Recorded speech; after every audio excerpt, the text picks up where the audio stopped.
Watch me, watch me, I got it. Watch me, I got it.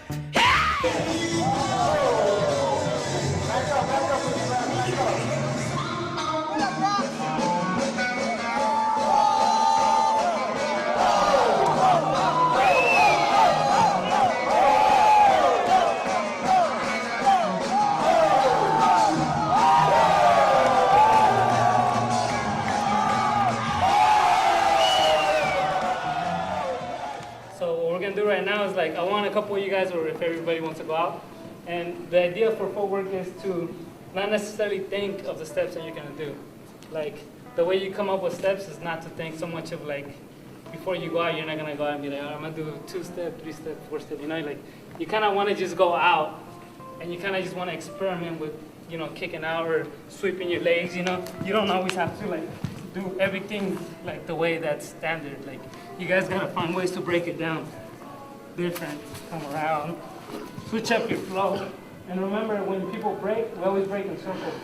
So that's the easy way. When you see people break and you see them all go in one direction, that's too one-dimensional. Like if you see everybody do their footwork and power moves and everything one way, that's basics.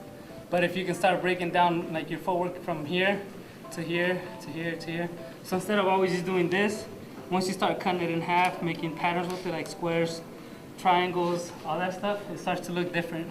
It doesn't have the same look to it. So say you're here, and say this is a circular motion, right? But then you want to switch it up. Boom, cut the circle, come back, switch it. You start to like develop different steps. Okay, so don't think so much about just moving in circles, because that's what we already do. So try to think of breaking your patterns and your flow. All right. So. All right, what's up? We are here with Roxrite, representing Squadron and all the other crews you've ever been with, which I cannot name anymore. Oh, there's too many crews. Not really. It's too. Fine, Roxrite. God. Anyways, your workshop, you expected that many people to be there in the first place? Not really. So how'd you feel about the space, like, and just trying to teach like most of the moves that involved crashing? Yeah, no, it was hard. It was, I mean, it's hard because it's hard on them, not hard on me, because you know they give me the space to teach. But I mean, it was cool. I mean, they managed pretty good like, with the space we had. Probably wasn't enough because we ended up getting more than we expected. But I mean, they picked up, and I hope they went home learning some stuff that they never done.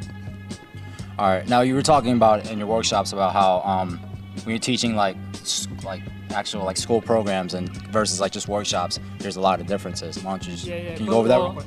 When you teach, I mean, you know, like to get a job at a school or I teach like at a place, I mean, we have like, you know, you have to have like a curriculum, you know what I'm saying? Like when you go to a place, it's not, you can be like some amateur and be like, yeah, you know, you're not gonna understand music and then you're not gonna understand how to like teach them right, you know, like there's ways that we teach. I mean, when you go to a dance place, like, you know, you want to show that you have some kind of stuff that you can show them, like, okay, now follow me, we're gonna do 6 steps, or we're gonna do 3 steps. Now this is your baby freeze. You know, there's little things that you teach that'll, you know, look more professional. Whereas if you were to be like, nah, try this, you know, like the way we learn and like the way people like teach, like on you know, more like on a personal level, like on a street level, it's more like you kind of just go and you just observe and you kind of pick up. You know, it's not like we're like breaking shit down. Like, no, this is a 3-step. No, you do it like this. You know, when you take somebody and you teach them like on some hard b-boy stuff, it's a little different.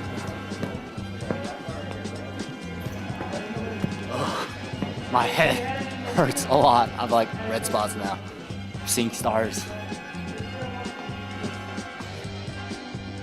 All right, now one of the moves that you did in class, which was called what was it, the screwdriver? Corkscrew, my fault. Corkscrew footwork that he did. So like you talked about how like, you know, track 2 left the tracks, yeah, and Mr. Freeze left the headspin. So like what is like the corkscrew to you? What is what? What is the corkscrew to you? Like how does that like leave behind what you are? It's just a step for me that people can relate to. Like when they see somebody do that step, they can say like, oh, that's Roxrite step. You know what I'm saying? Like it's kind of like leaving your mark. I mean, you know, a lot of people have certain moves that you can like kind of remember them by, you know. And like to me, that's one of the steps that I do that kind of like when people see it, it's like, oh, that's Roxrite. You know, like it's people can relate to it.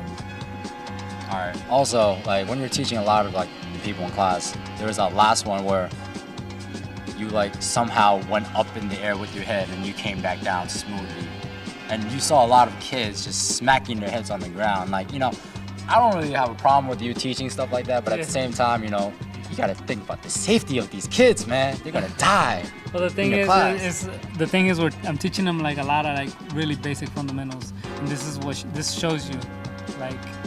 When people think of foundation and fundamentals of b-boying, it's not about doing footwork or doing certain things. It's about actually having an understanding of how to control your body beyond the 6 steps and the baby freezes, you know what I'm saying? So, I mean, yeah, in a way they were smacking their heads and I feel bad, but it's like, you know what I mean? It's not like it hurt them in a way. They're like, yo, I'm learning something, you know, like they're gonna go home and be like, yo, I picked something new up and it's gonna help me learn how to like move my body in different ways.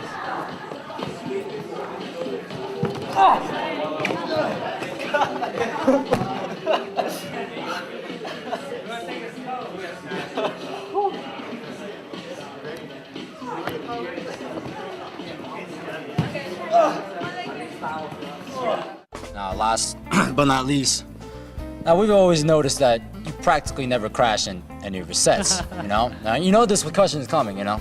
Now, in class, I saw you crash twice, you know? You're not gonna admit it, but Nasty Ray said you did, so I missed it completely, but, you know, you crashed. So in the battle tomorrow, what would you do if you crash at least once, like for a split second? No. We're not talking about recovering or anything like that. I've had those before. Yeah, but if you crash, like, You crash. what do I get, you know, out of like your crash? Do I get like a free like meal somewhere? Do I get like a ride to Disney World or something? Crash. You'd be like, no, I seen him crash. He crashes a lot. All right, ladies and gentlemen, as you said, if he crashes tomorrow, he's taking me to Disney World. Because it's easier, you're already fully arched in position to do a check.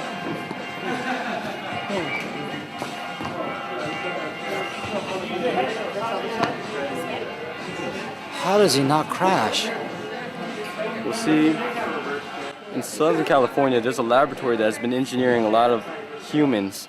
He's really a floating head, but there's these projectors, micro projectors from the floor that creates an image of a body. So when he's doing these moves, physics and, you know, gravity doesn't apply to him. It's kind of weird because like when I picked him up from the airport, I tried to give him a hug, and I missed him and I hugged myself.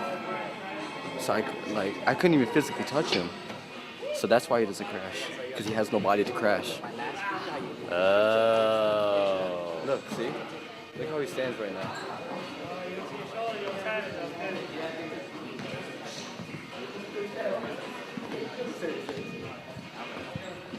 See that body? Oh my God, there's no shadow. Yeah, there is no shadow. I can almost see through his legs. See his other, Oh, that's Moresco. Yeah, that is Moresco. All right. Also, any shout outs? Shout out to Straight Up B-Boys, the Renegade fam, you know, biggest and baddest, Squid and Namek, you know. Peace, man. Respect. All right. Signing off, Star TV, KB. Like that's how you come up with steps. Okay, that's what footwork's really about. It's about you leaving your mark in footwork, like, or leaving your name somehow in breaking. Just like track 2 had tracks, just like Kid Freeze invented continuous assessments. Like all these people did something to be remembered by, you know. So the same thing can still happen now, and it's up to you, you know. Even if it's just with footwork, if you make up one step that's different than everybody else's stuff, that's your step that will live on forever, you know. And you guys can pass that down for generations. So, you know, don't limit yourself to doing what everybody else is doing.